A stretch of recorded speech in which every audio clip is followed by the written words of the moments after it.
Welcome to the fun size snack version of Boarding Pass. I am your pilot, Denzel Whitaker, joined by. And I'm your co-pilot, Jayden Choi. There it is. What up? Welcome to the Inspo Lounge where we are chilling. We are so excited to bring you this debut episode. We just want to talk about us. You know, we want to be super vain about ourselves. No, I'm kidding. But we do want to give you a little introduction into who your pilots are going to be guiding you through this series of episodes. Welcome to the show. Jane, what's up, man? Talk to our frequent flyers. Tell them what's up. What's up, audience? It's so, good to start this out, and we're very excited to have you on board, listen to our guests' interviews, and, we would love to share all the stories that we have. We have so much stories. We're stacked, and I'm very excited for you to hear everything. He said stacked. He said Stacked. stacked. There's a lot of stories. You know what, Jane? All right, I'm gonna segue us right into the first question because this is almost like a fireside chat between us. Really, you're just watching two brothers hang out on camera. Hell yeah. Um, Tell me about your journey. Just how did you get started? How did we find you here? I basically was born and raised as a film nerd because my dad was a huge film nerd, and he's shown me all the good stuff. A little about myself: I was born and raised in Seoul, South Korea, in Asia. So I'm not from the States. I'm not from around here. As I was growing up, I learned Korean and English at the same time because of film. So Hollywood is, my parent. He taught me everything. He's shown me everything. And it's, Hollywood films has been my dream my whole life. And then, my whole life switched into, a completely new chapter when I joined a film festival in Italy called Giffoni. I participated on that when I was in high school. So I was a little kid, not knowing anything, obviously not knowing any Italian, just a little bit of English and Korean. There, I've watched so many international films made by youth and, about youth. And that just changed my life completely because my whole life I was watching American Hollywood films only, and I thought that was everything. Maybe a little bit of Korean films, but watching those European or South American, African independent film from all over the world just made me realize there are so much more than just what I've been watching all my whole life. And ever since then, I wanted to participate more into the depth of the film itself, not just commercial films. Not just the entertainment part of it. I wanted to do more artistic side of it. I wanted to be more involved in the film as whole because that I learned the soul of film there in Italy. I just want to back this up real quick. What was the favorite film that you and your pops loved to watch growing up? What's like the one that you would treasure the most, I would say, between you and him? There's so many, it's really hard to choose one, and that's a great question because, I started my whole film journey with Lion King. So Wow. my whole film journey started with Pixar Disney Yeah, initially. yeah. And that drove me into multiple other Hollywood films. A lot of different things, like as I was growing up, I loved watching Spider-Man, the original one with the Wait, Sam wait, wait. Raimi's. Which one? Sam Sam Raimi? Raimi's, Tobey yes. Maguire? Tobey My Maguire. man. Come on. That was my childhood favorite hero. And Toy Story. Toy Story was one of the favorite ones on top of that as well. And Avatar. Avatar was a phenomenal film. Yes, that opened my eyes. And Interstellar as well. I think that should be my final answer. Interstellar was the one who made me want to make films like that, which is a big dream, and I'm intending to, fill into that. Now, thinking about a cultural work environment and you wanting to pursue the arts, was there a disconnect for you and maybe your family members? Was it something that was encouraged? Was it kind of like, hey, maybe you should get something of more stability? I mean, you hear that in general, especially in American culture, where like the arts is it's encouraged in today's time, but it's still kind of shaky, especially for like our parents' generation or the generation before that. Uh, Tell me about your journey in the arts and how embraced it was for you and your family. Well, I would say I got super lucky with that because my dad happened to be also an artist. He's a writer. He writes poems. He's a poet. So all my life we were always talking about art and writing films, books, a lot of different things. And even though he writes poem, he does consume all different types of art forms, music as well. So I was naturally dragged into the world of art, and I never had an opposing idea about it. I was always open to pursue the career of art, and so was my parent. Yes, obviously, there are a lot of people, in the society thinking that art is hungry. It re- it is not a stable job, and it requires certain difficulties. But I am very lucky to say that I'm surrounded by the right people around me, who supports my career, even when I'm hungry, even when I'm poor, even when I'm not successful.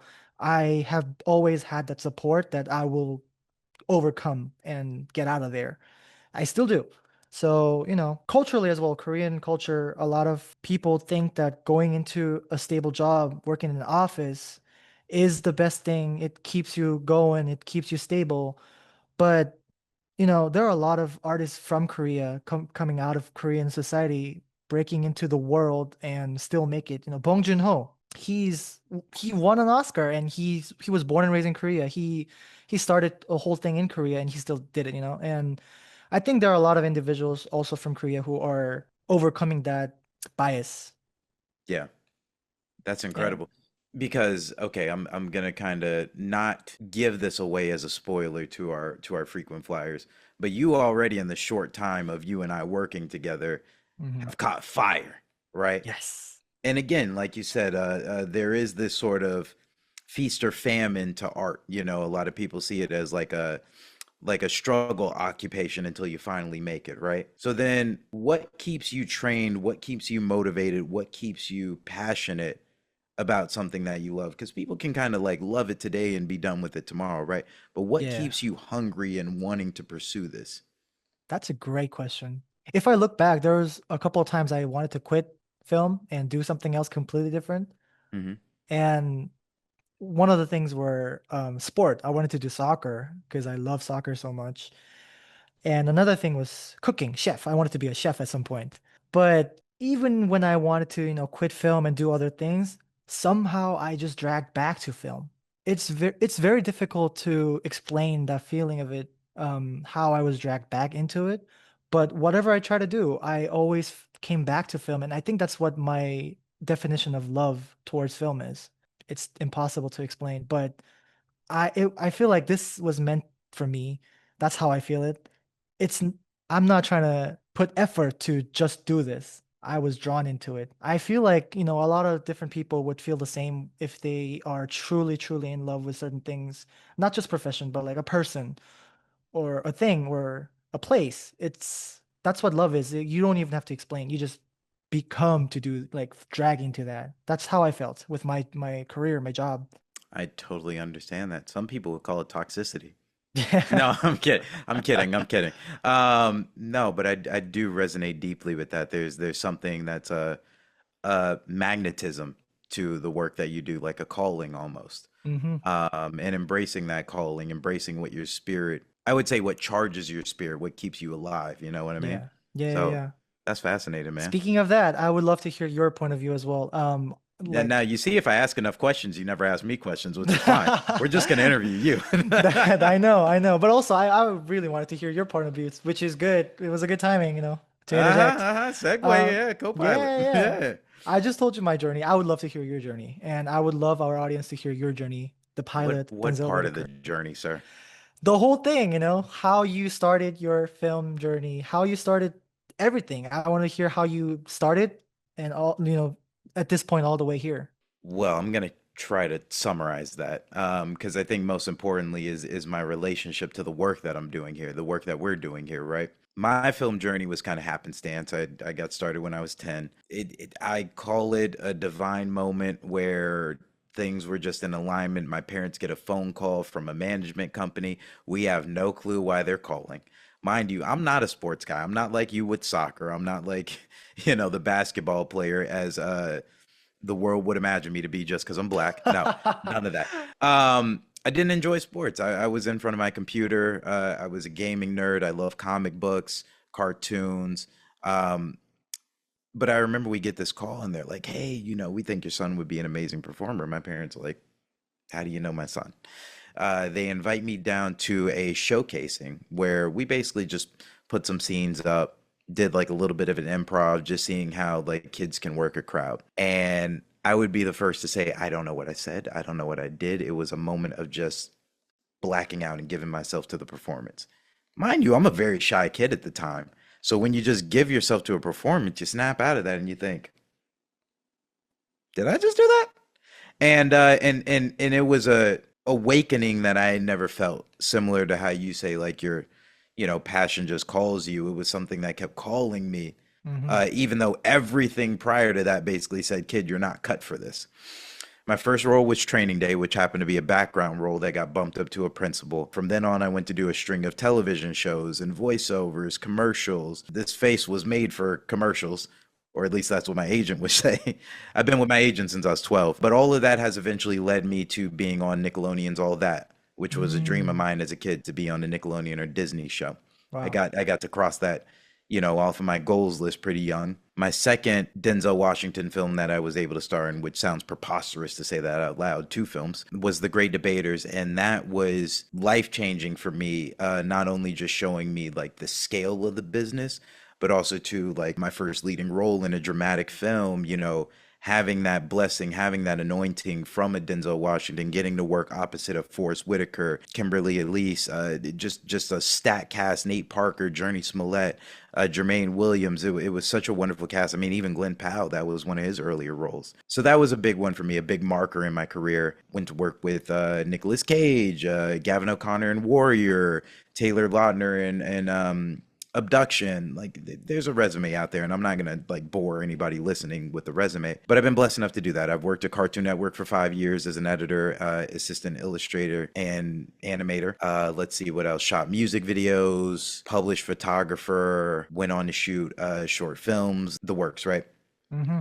So nevertheless, let me jump to what leads us to being pilots Hmm. for boarding pass, right? I happened to become an ambassador for IYMS. Evelyn Subert had, I forgot how exactly, oh, we got connected through Holly Shorts, which is a Oh, film festival that I'm heavily involved in. And they've screened a bunch of my projects. And, they thought it would be a fruitful connection between IYMS and I. Evelyn Subert just pretty much just wrapped me up. And she's so wonderful and so infectious with her energy and yeah. got me involved from the jump. And for me, it's all about giving back. A big thing that I try to keep close to my heart as my career continues to elevate, as finances continues to come in, blessings, whatever it may be. I'm really trying to make a conscientious effort to always give back, and especially to the youth, because as you know, you've seen your dad pour into you, Yeah. with showing you films and being encouraging with your career. My parents have been nothing but supportive. If it weren't for the mentors in my life, I would not be here today. They fostered a gift within inside of me. And so nothing makes me happier to see a young kid getting it, whether it's playing the drums, whether it's art, whether it's sports, whatever it may be. When that smile lights up on their face and they're, in the flow of doing the thing that really makes them happy and they feel like they have a personal calling, Yeah. what a true beautiful thing to experience and witness, right? So I want to just continue to give that back to the youth, and that leads us to being here. We thought of this idea maybe what, a year or so ago, Yeah. and we've centered it around inspiration. We've centered it around guests who are doing wonderful things, not only on the artistic side, but also giving back to different communities, how they're pouring into those communities, how they're using their leverage and their platform and their access to help other people.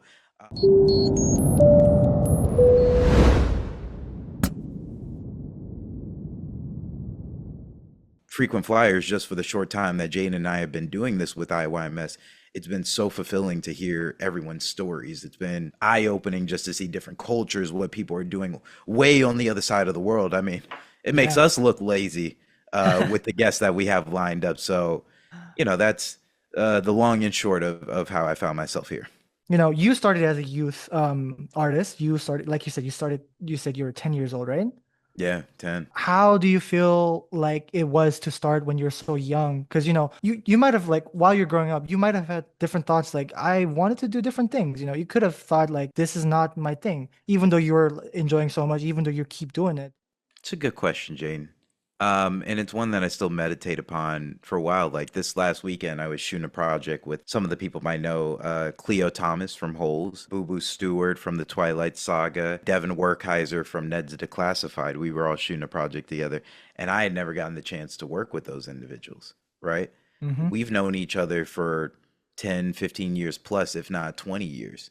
So the fact of the matter that all four of us, as young preteens, now adults, Mm-hmm. shooting a project specifically revolving around the subject of like what it means to be a modern man and provide provision for our families and be there for the individuals, we just would have a chat in between scenes and talk about, man, we're still doing this, we're still here. There were so many opportunities there, things where things could went south. There's so many times where you work with certain production companies or corporations, and it looks amazing because you get all the fanfare, but the pay is not sustainable. So then you walk away from that and you only have a couple of years to survive on your own, and then you're back to square one. Everybody else thinks you made it, and you're just still trying to keep the lights on, and that happens more times than not. And for all of us, and I'll just speak for myself, it's a journey. If I were to do it over again, I wouldn't change a beat.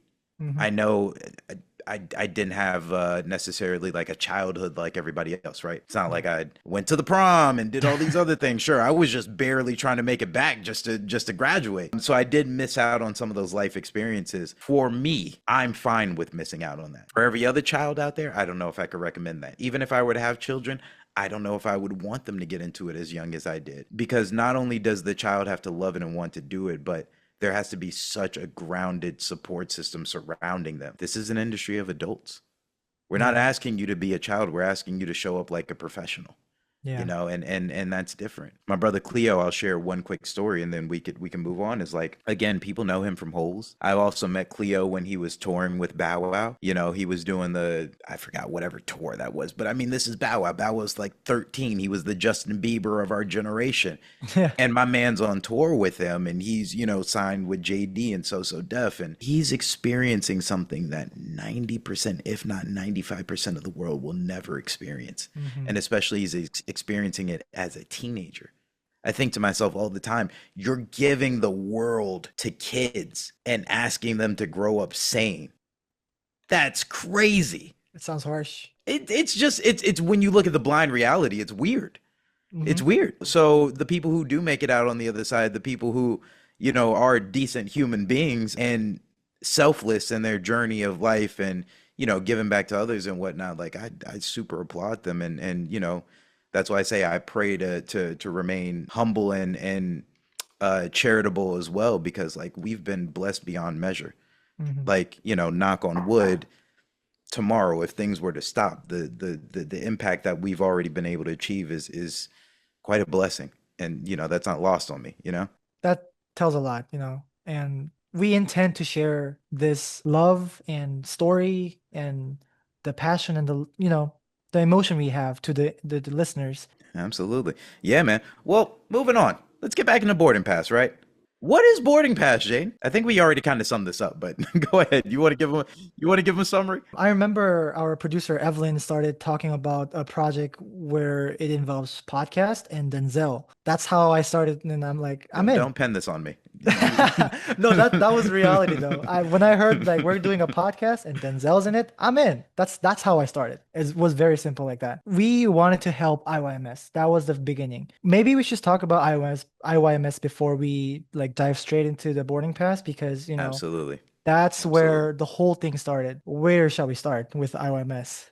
Sure, let's summarize this up real quick. International Youth Media Summit. It's a wonderful organization that basically gathers young adults, young kids from all across the globe, right? And they host this international summit every single year. Filmmakers of all kinds, all shapes and sizes come together. They're split into smaller teams and they are given like a human issue. So whether it be violence, racism, homelessness, whatever it may be, a social impact issue, they're all divvied out. And then those kids are challenged to go out and make a short film revolving these social issues. And it's a short window. They only have a short amount of time. So pretty much they got to get to know each other. They got to put aside their differences. And now we have to work together. And it's this beautiful gathering and also challenge Hmm. of just setting aside differences Yeah. You learn so much within the short time. I can say that as someone who has met the children, but also to being able to interview them afterwards and get to know their personal stories. It's incredible, like the stories that people walk away from International Youth Media Summit. And that's why Jaden and I are proudly involved with them because, again, it goes back to the same thing that we just said. It's all about the young adults, it's all about the kids, it's all about the next generation behind us that is changing the future for us. Yeah. So, molding those minds, taking away those barriers, taking away those preconceived notions, and just letting them create freely, which is Yeah. really dope. And just so the audience know, this event happens different country every year. Yeah. And the whole concept is gathering, like Denzel said, young adults from all around the world, different countries, like 20, 30 different countries, gather up in one city every year, different city. This year it was Croatia, Mm-hmm. Karlovac. Last year it was Tanzania. Next year is Mm-hmm. going to be Paris in France. Yeah. So it moves around and it's all about the global impacts, We don't necessarily give limits on race, gender, age, nothing. It's open to everyone as it should be. And that's what IYMS is all about, international. Absolutely. You know what, Jaden? Real quick. Now that we've broken down IYMS, I want to talk about board and pass. I want to talk about how we came up with the title. What's the Inspo Lounge? Who are these frequent flyers? For all of you guys are the frequent flyers. You're not the believers. You know Yes, what I sir. mean? You're not the Bieber believers. You are a frequent flyer. So welcome. That's your official stamp. How we come up with the title, man? We wanted to highlight the journey of artists or whoever our guest is going to be. And we wanted to make sure that we highlight their journey, departure and their destination, and the whole process in between that. And we were looking for a perfect word, resonates perfectly to that concept, and it was boarding pass. We wanted something that could be global. We're going to have guests from all over the world. So I remember in our early meetings, it was like in that passport stamp. You know, Yeah. inspiration needs no visa because it can come from anywhere within the world. And the reason why it needs no visa is we don't hold ourselves to the limitations here, not at Yeah. all. So everything about our show is travel themed. You know, we wanted to make sure it was accessible no matter where you are in the world, you feeling included. Hmm. So, that was a big mandate for us. To henceforth, when you're traveling and you get that passport stamp and you're waiting in between your flight from one destination to the next, what do you go do? You go chill in the lounge, right? Yes, sir. And when you chill in the lounge, great conversation happens, something flies, you make new connections. Ooh, romantic connection, business connection. Who are we? Check us out. And that is how you find yourself in the Inspo Lounge. That's where we are at. Exactly. Come on, tell them, Jane. We We're here Mhm. are. No, no, no. You want to tell 'em? No, no, no, go for it. No, no, no, no, no. Tell them, tell them, tell them. Hold on, hold on. No, I feel it. You got it. I teed it up. Come on, hit it out the park. We are in the Inspo Lounge. We're here. We are just relaxing, chilling. We're all, indoor. We're protected. We are here free. Everyone is, open to be inspired, share their stories, share their journeys, and we're here to inspire each other. And whoever you are, wherever you're from, whatever color you are, doesn't matter. Doesn't matter. All inclusive. Yep. Hmm. You don't need an Amex card to get in this lounge. Oh man. Just So subscribe. right, exactly. Just subscribe. Just subscribe to the channel and that's it. I That's think all it that's is. kind of everything in terms of our origin. What do you want to leave people with, man? How do you want to close out this episode zero? How you feeling? I feel like we are giving enough information about our show, how it's gonna go, what our listeners could expect. But I do want to ask one last thing to you, that I believe the listeners want to hear as well. I was gonna say, I got one last question. You got one last question. Let's go. Okay, sure. All right. I would love to hear why boarding pass is so important to you and what this show is gonna mean to you personal level. Let me put it this way. I think when we share, we grow. Mm, So boarding pass is an excellent way for people to share some of the work they're doing in different communities, share what they're passionate about, share how they're making a difference. And then when people hear that, it can motivate them throughout the week. That is the impact that I think boarding pass can have. Specifically, the way we've been going about it, marrying arts and also impact and putting them both together hmm. and bring on different guests and shine a light on people. I'm not going to give any teasers away, but like some of our guests we've already been able to shine a light on is Mm. incredible. I was inspired by that story. I would like to say I am made a better person just by having interviewed them, and I hope people who listen to their interview as well will feel the same way. We're not just interviewing this for, it sounds weird to say this. We're not just interviewing for you guys. We're interviewing for ourselves as well because we're learning so much from it. We're grabbing so much energy and inspirations from this as well. And we're trying to share that same energy with all of you guys. So this is a special experience for sure. And I can't agree more. Absolutely. Real quick, where's the wildest place you've ever got lost in your international travels? Ah, ah. Wildest place. Yes. Are we talking about like physically wild or like mentally wild? Like that I got don't me know. Just nuts. no, no, no. It doesn't have to be that crazy. Just where's a fun place where you got lost in your travels, where Hmm. you learned, you discovered, you threw yourself to the wind. I was only 19 years old when I Hmm. first decided to travel Europe on my own without anybody. I was on my own with my Just backpack and a solo. carrier, just solo trip. Wow. Okay. Because I was in Italy already after Gifoni Film Festival, Hmm. and I was at the moment I wanted to learn Italian Hmm. just because, Italian sounded so sexy. That's the only reason. Sure.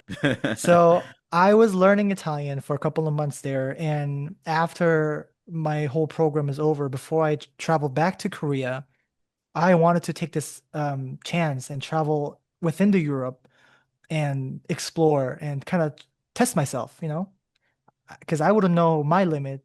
And I was a scared kid. I was a very timid, shy child as well. Hmm. And I was scared of everything when I was a little kid. And I wanted to break that. So I just left Italy. I traveled to Croatia with bus, and then I flew to Belgium Oh wow. Yeah. and I just walked around in Belgium, couple cities, and then I flew to Paris, and then where else did I go? I went to a couple of more countries in that same trip. I was on my own. I was taking train to bus to flights and all over Europe. There are a couple times where I was super lost and I didn't even have a hotel to stay at some point because there was some moments where I kind of messed up my schedule and like, oh, there was a reason why I messed up my schedule because there was terror back in Europe back in Oh, those times. There was a bomb terror type of thing happening in Belgium when I was in Belgium. I think it was the airport. So everything in airport was shut down sure. and nobody was able to get in or get out for a Mm. couple days.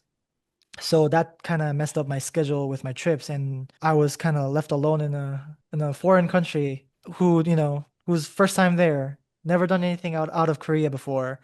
So I was scared, but that's when I truly learned that like when you are being yourself and when you're challenging yourself outside of your comfort zone, there's nothing really to be afraid of. There's nothing really impossible. I was able to manage through it. I was able to find a way to, survive and get out of there and safely head back home. After everything passed, that's when I learned that even if harsh moments happen, there are difficult times coming into your life, and there are moments that you can't really expect or prepare. That's how life is. After it's passed, it's just memories and it's lessons. It gives you Mm. lessons, and it's all basically tuition. And that trip taught me that things can go wrong, things can happen as not 100% what you expect, but it's okay. It will Yeah. still move on and it just goes on. Life goes on.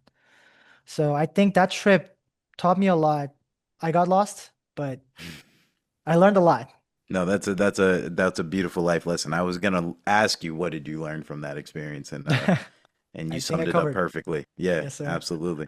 I agree with you, Jane. It's such a joy getting to chat with you every single time, our weekly meetings, whatever it may be. This is how Boarding Pass works out. Bringing you episodes, and they're going to be inspirational, positive. They're also going to be funny. We're going to have a great time. If you've even enjoyed the approach to our chats, please stick around, like, subscribe, make sure you tune in every single episode. I promise you, we will not disappoint. Thank you guys so much for checking us out. Frequent Flyers, Boarding Pass. I am your pilot, Denzel Whitaker, joined by. Co-pilot Jayden Choi. And don't forget, our first episode will come out in a week. In a week.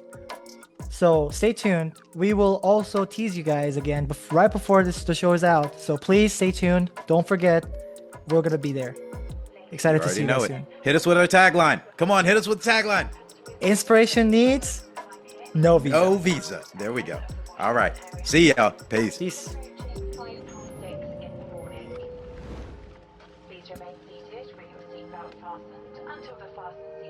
Boarding Pass is brought to you by IYMS Films, available wherever you listen to podcasts. If you enjoyed today's chat, please share, subscribe, like, and review. We definitely want to hear your feedback, and we always appreciate you tuning in. We'll see you next time.